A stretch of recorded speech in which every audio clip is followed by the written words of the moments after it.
కాదండి, ఏదో చెప్పేసి వెళ్ళిపోయినామని నేను అలా తీసుకోను. నాకుండేది వాళ్ళకు ఉండదు. అదే నేనేమో మంచిగా అనుకుంటాను, ఎదుటి మనిషి కూడా మంచిగా ఆలోచించాలి కదా అనే క్వశ్చనే కదా.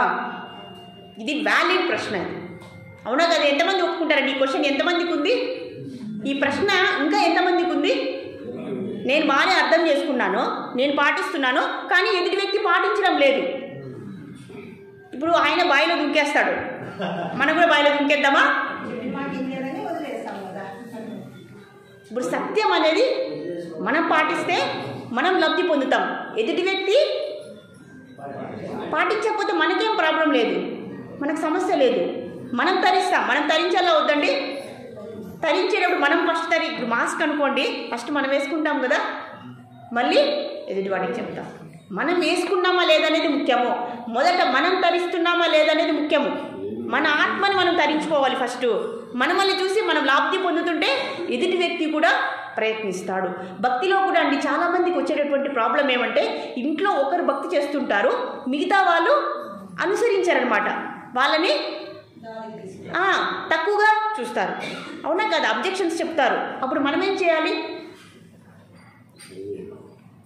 మనము చేసేది మనం చేసుకున్నాం, మనమని చూసి వాళ్ళు చూస్తారు, అవునా కదండి?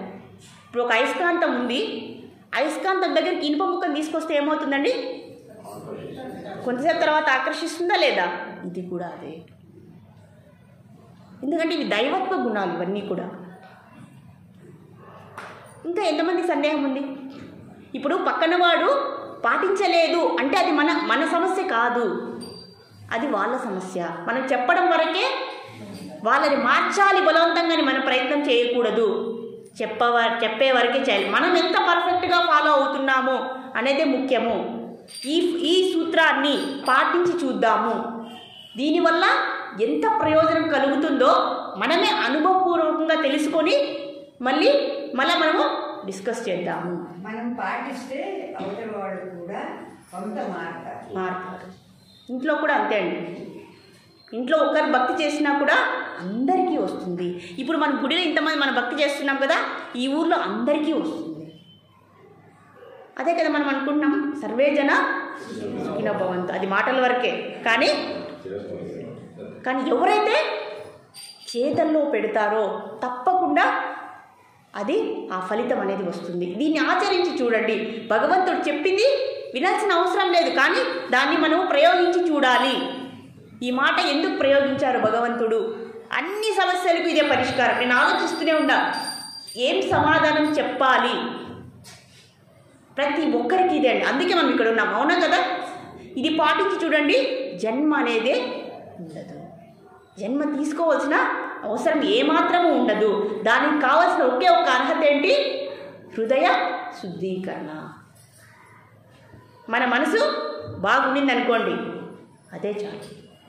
స్వచ్ఛమైన మనసే మోక్షము, నిర్మలమైన మనసే మోక్షము.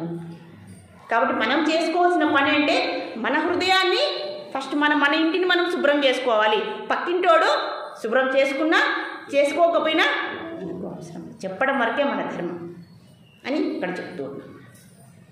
కాబట్టి ఆత్మ దృష్టిలో అందరూ ఒకటే, నీకు స్వయంగా భగవంతుడే చెప్పేస్తున్నాడు. ఇంకా అనుమానం ఎందుకు మనకు? ఇప్పుడు ఆచరించి చూస్తే దాని యొక్క ఫలితము 100% కాదు, 1,000,000% మనకు లభ్యమవుతుంది. అదే దాని యొక్క అర్థము. టైం అయింది అనుకుంటాను. ఇది మనము ఆచరించి చూద్దాము. ఎంతవరకు మన ఫలితాన్ని సాధిస్తామో, మనకు మానసికంగా శారీరకంగా మనకు శాంతి ఆరోగ్యం అనేది లబ్ధి. ఇప్పుడు చూడండి, మనకు 2 శరీరాలు ఉన్నాయని ఇంతవరకు చెప్పుకున్నాం.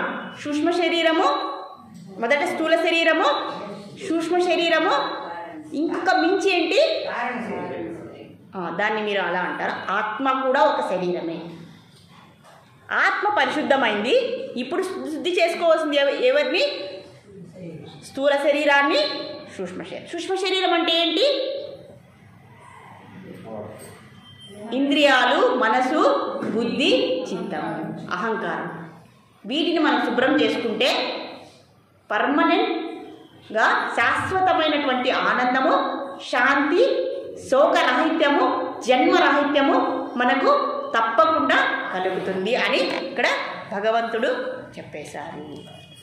హరే కృష్ణ కృష్ణ కృష్ణ హరే హరే, హరే రామ రామ రామ హరే హరే. శ్రీల ప్రభుపాద్ की जय, श्रीमद् भगवद गीता की जय.